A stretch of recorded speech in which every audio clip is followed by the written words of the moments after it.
Oke geng, bismillahirrahmanirrahim. Assalamualaikum warahmatullahi wabarakatuh. Selamat datang kembali lagi di channel Tommy Nasya EM. Oke guys, di sebelah saya nih kembali lagi bersama Fauzul Hakim ya teman-teman. Halo. Ya, yang Assalamualaikum warahmatullahi wabarakatuh. Oke. Kita orang dari 3 minggu lepas juga ada buat konten ya bro. Oh ya, ya. Kalau nggak salah mungkin ya 3 minggu betul. Sekitar 3 mingguan. Jadi Jadi teman-teman di video kali ini kebetulan dia setiap minggunya ya bro Fauzul Hakim ini cuti dari kerjanya. Jadi baru setiap sempatnya hanya di hari Minggu kita orang boleh berjumpa ya teman-teman. Jadi saking banyaknya pertanyaan dari teman-teman yang ada di Indonesia, Mas bagaimana sih proses kerja di Malaysia?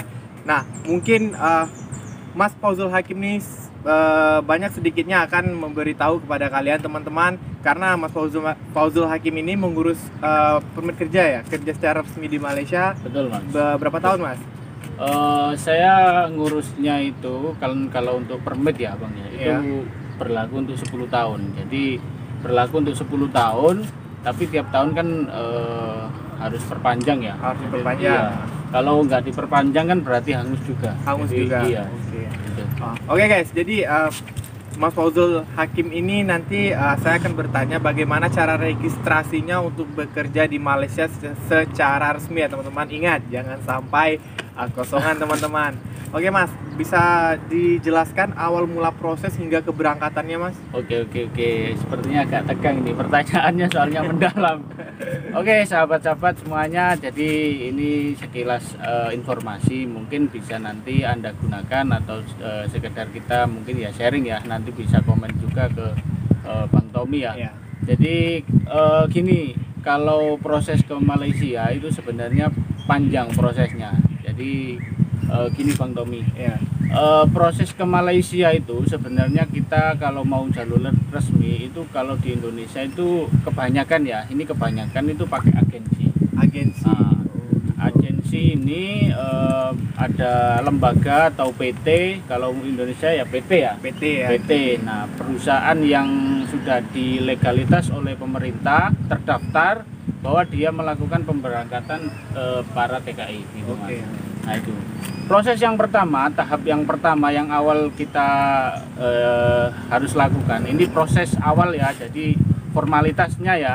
Kalau proses dari diri kita memang kita harus mempunyai niatan ya, yaitu yang utama. Nah, kalau formalitasnya kita yang pertama harus membuat paspor, itu yang paling penting. Jadi pertama kita setelah kita sudah registrasi bahwa kita mau mengajukan untuk menjadi TKI itu paspor. Nah, paspor ini sekarang sistem di Indonesia sudah canggih, bisa online, bisa menggunakan sistem langsung ke kantor bisa. Jadi kalau sekarang kan zamannya online ya Mas ya. Nah, online kita sudah registrasi, tapi onlinenya itu kalau bagi anda teman-teman sahabat yang di Indonesia yang belum tahu, alangkah baiknya langsung daftar ke perusahaan PT yang diikuti, itu yang pertama. Terus kemudian Bang, kita harus melakukan namanya e-clearance. E-clearance itu apa? E-clearance itu kita setelah paspor sudah jadi melakukan registrasi bahwa kita mau mengambil visa kerja. Oh gitu. Nah, immigration clearance gitu.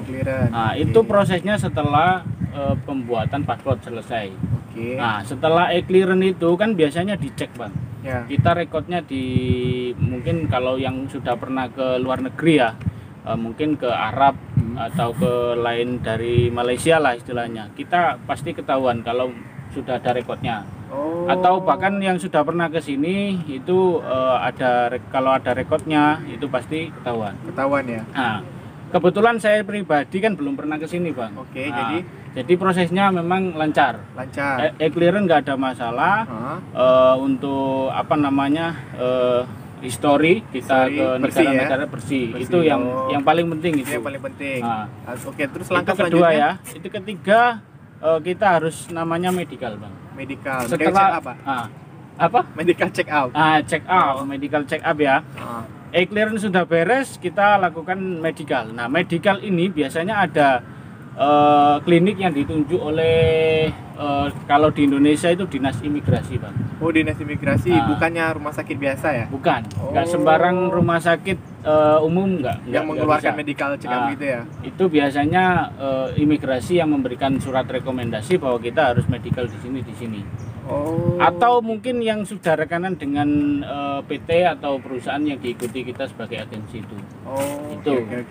oke. Nah, proses ini, Bang, kurang lebih membutuhkan waktu itu kisaran mungkin dari paspor tadi ya, sampai tahap ketiga sampai medical itu paling cepat itu 3 minggu, Bang. 3 minggu. Nah, itu paling cepat.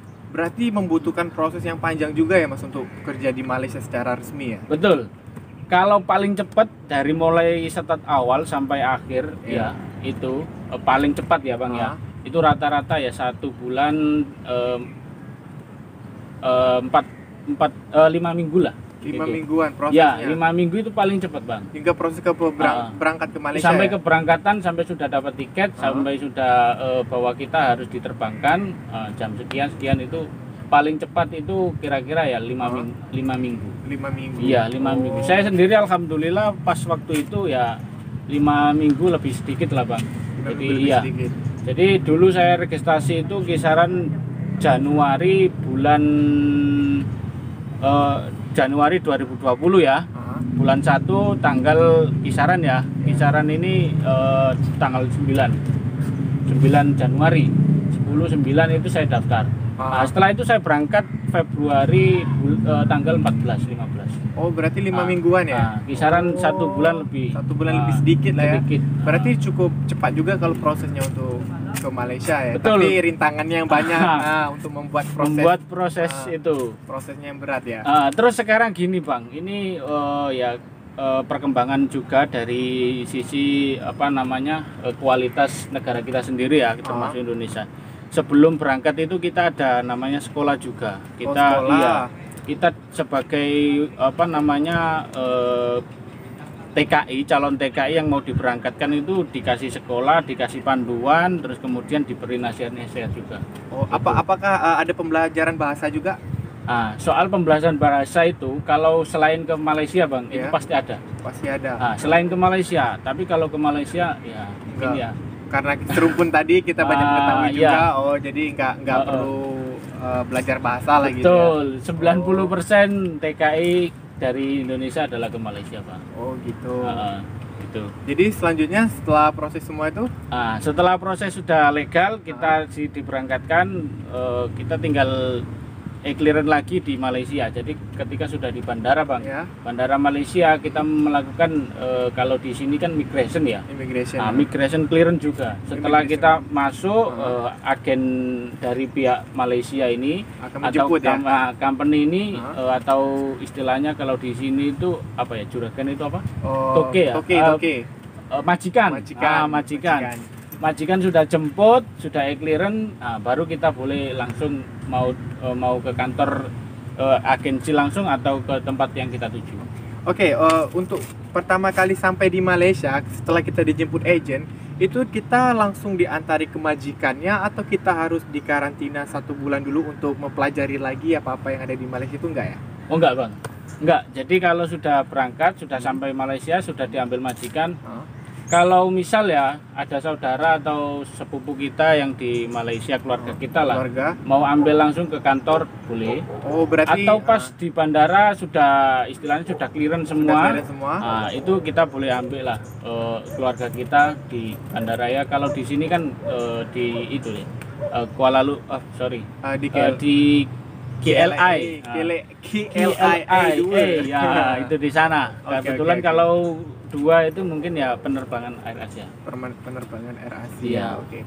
Jadi kalau untuk biayanya, Mas, kalau kita ke agen itu ya, itu dibayar langsung lunas atau gimana, Mas? Kalau menurut lebih enaknya kalau menurut Mas lah gitu. Oke. Jadi beda ya. TKI sekarang dengan TKI zaman dulu itu sangat beda. Sekarang kalau TKI itu kita harus modal banyak. Jujur, Bang. Modal banyak. Nggak usah aja yang modal ya. Jadi TKI pun sekarang juga harus ada modal. Teman-teman. TKI sekarang kalau kisaran ya modal kalau mau kan gini, Bang. saya cut dulu ya di sini ya. Di Malaysia itu permit ada beberapa macam.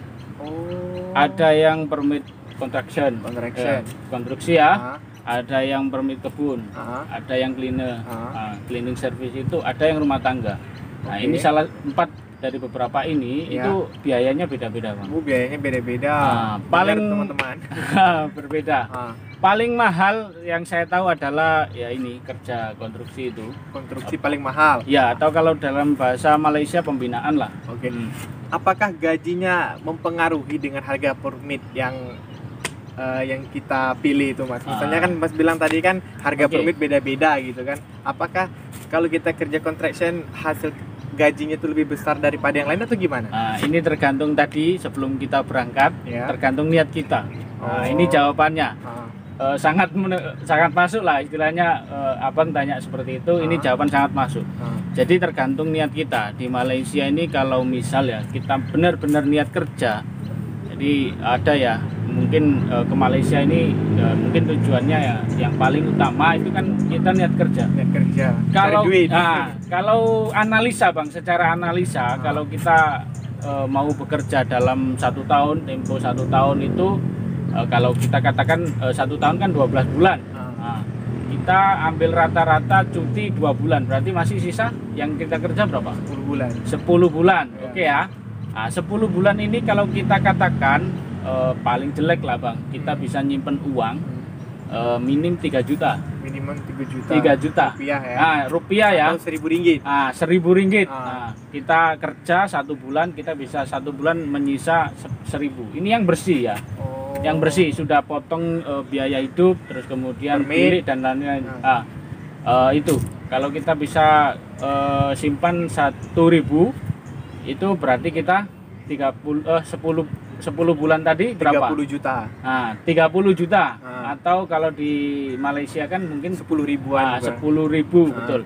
Nah, ngam, Bang. Ngam ya. Ngam. Modal untuk permit saya sendiri kalau untuk pembinaan ya konstruksi itu 30 juta sekarang. 30 jutaan. Tapi ini kita jangan bahas di tahun saya ini yang masuk ya. Ya mohon maaf, memang kita semua lagi ada wabak corona ini kan jadinya banyak kendala ya. Banyak kendala. Yang asalnya kita harus kerja 10 bulan, tinggal mungkin ya sekarang ini saya sendiri pribadi, saya kira-kira itu kisaran saya kerja di sini sebelum sampai nanti sambung bulan 2 ya, Bang ya. Itu kisaran kalau mudah-mudahan ya sampai Februari kerja terus itu cuma 7 bulan. 7 bulanan. Iya. Berarti sekitar 21 juta. Lockdown di Malaysia kisaran 2 bulan lebih lah. 7 bulan. 7 bulan kalau katakan paling sedikit tadi 1.000 sudah berapa, Bang? 21 juta. 21 juta, tinggal nanti kita nambah. Dapat motor. Alhamdulillah lah kalau dapat motor. Jadi memang kita di Malaysia itu ini pesan saja ya dari untuk pemerintah. Kita harus punya planning ya, Bang ya. 1 tahun pertama kita mau apa? Oh gitu. Berarti harus ada cita-cita dulu. Betul, gitu. Harus ada tujuan. Kalau nggak ada tujuan di sini kita sia-sia, Bang. Sia-sia. Buang duit banyak, meninggalkan keluarga. Betul. Itu terus lagi kalau kita punya istilahnya negara yang makmur, kita sudah meninggalkan negara. Balik nggak dapat apa-apa, ya kan? Itu. Ini sudah sia-sia. Kalau kita punya planning ke depan kita mau apa, 1 tahun ini mau buat apa, insya Allah nanti di sini insya Allah sukses lah. Sukses ya. Banyak TKI yang sukses kok, Mas, di sini. Mas, apa perasaan Mas? Ada rasa ketakutan nggak bila Mas secara resmi masuk Malaysia atau misalnya ada operasi immigration seperti itu kan? Tanggapan Mas gimana? Sepertinya kalau untuk sesi ya tahunya jawab seperti ini tuh konten yang selanjutnya, tapi nggak apa-apa lah, singkat saja saya jawab. Kalau resmi, Mas, jujur kalau kita di sini resmi itu seakan-akan kita tidak punya dosa. Tidak punya dosa. Ngapain kita takut kalau kita nggak salah? Misal salah satu contoh, kalau kita nggak melanggar sesuatu, misal ada rambu-rambu lalu lintas sudah lampu merah, terus kita berhenti, terus kemudian ada orang yang manggil kita, "Oi, sini," gitu. Kira-kira abang sendiri deg-degan nggak? deg-degan. Enggak lah, Bang, kan lampu merah, kita sudah lampu merah, kita berhenti. Oh, kita berhenti. Oke, ada orang manggil lo kalau di sini. kita secara Nah, resmi gitu ah. ya. Oke. Terus kalau ada lampu hijau, abang langsung jalan misal Ah. ini, udah jalan. Terus kemudian dipanggil orang, sini, deg-degan enggak? Kan enggak juga. Enggak juga. Nah, Oh, betul, kecuali betul. kalau kok lampu merah kita masih jalan. Nah, Jalan, oh, iya. kalau dipanggil orang, sini, oh pasti deg-degan. Pasti Sama. deg-degan. Kalau untuk di apa namanya TKI, kalau memang kita sudah resmi, kita mau melangkah kemanapun, insya Allah akan sudah berani gitu ya, nggak berani takut lah, apa-apa. nggak takut. Kecuali kita mungkin ya kalau silap atau namanya orang kan pasti ada silap. Oke, Gitu oke. loh. Oke guys, jadi itulah tadi penjelasan dari Bro Fauzul Hakim nih Oke. untuk kalian yang ingin masuk ke Malaysia atau bekerja ke Malaysia secara resmi, itu mungkin kalian boleh melalui agent ya bro? Boleh, Ah. boleh. Kalau agent saya nggak menyarankan di mana-mana, banyak sekarang agent. Cuman prinsip kalau cari agent itu yang amanah. Yang amanah, betul. Banyak agent, banyak orang TKI yang tertipu dengan agent. Ah. Agent ini banyak, ada yang abal-abal dan lain-lain. Nah ini Oh. kalau bisa mencari referensi teman Yang sudah berangkat. yang sudah berangkat. Yang sudah berangkat. Kalaupun ada nanti yang mau inbox atau komen agent mana yang bagus, saya kalau dari Jawa Timur, kalau dari Surabaya ya, saya kan dari Surabaya, insya Allah bisa bantu. Bisa bantu. Mulai start awal sampai akhir bisa bantu. Oke guys, jadi itulah tadi ya penjelasan dari Mas Fauzul Hakim yang sekarang bekerja dan juga YouTuber. Apa nama channelnya Mas? Jangan lupa tekan tombol subscribe juga ke channel saya. Nama saya pribadi, jadi nama saya Fauzul Hakim, Oke. channel saya juga Fauzul Hakim. Nanti bisa jumping ke sana untuk tengok-tengok. Saya pun suka belajar dengan Mas Tommy. Nanti saya akan pin komenannya Mas Fauzul Hakim, nanti korang boleh subscribe ya. Oke, nggak apa-apa, nanti dipin. Jangan, dan kalau boleh ya Mas ya, nanti ada sesi selanjutnya nggak Oh, apa-apa. ada sesi selanjutnya. Biar penasaran Biar juga. penasaran, oke. Nanti Bang Tommy bisa tanya-tanya saya soal TKI. Bukan berarti saya pandai nggak. Kita cari ilmu bareng-bareng. Cari ilmu bareng-bareng. Oke. Oke, jadi mungkin cukup sekian ya untuk video kali ini. Oke. Terima kasih untuk kalian yang sudah mengikuti video ini dari awal hingga akhir tadi. Saya Tommy Oke. Pratama beserta Bro Fauzul Hakim. Fauzul Hakim. Saya kira assalamualaikum Assalamualaikum warahmatullahi warahmatullahi wabarakatuh. Bye. Bye.